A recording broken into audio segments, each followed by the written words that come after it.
This is Don at howtoairbrush.com, Airbrush Technique Magazine, with another airbrush beginner's tip.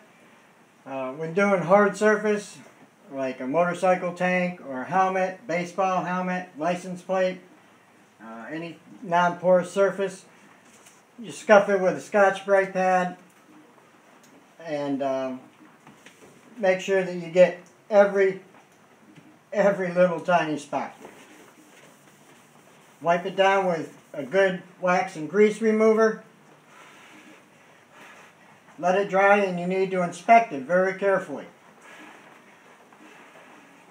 Any shiny areas left on the surface, any areas that you miss scuffing, even the tiniest speck are going to cause problems. I get people emailing me all the time, you know, I painted this helmet, I masked it, when I pulled the masking off, the paint came off. Well, you didn't start out with a good foundation to begin with. You need to take your time and thoroughly scuff the area and clean it over and over again until you're absolutely positive that there are no shiny areas or glossy areas left on the surface. No matter what kind of paint you're using, Wicked Colors, Trident, doesn't matter. House of Color, you need to scuff the surface thoroughly, or you're going to have problems when you go to mask it and pull it up, paint comes up.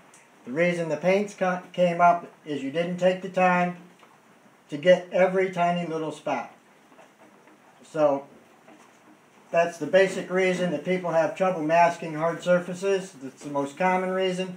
They didn't scuff it thoroughly, they didn't check it, and they didn't clean it.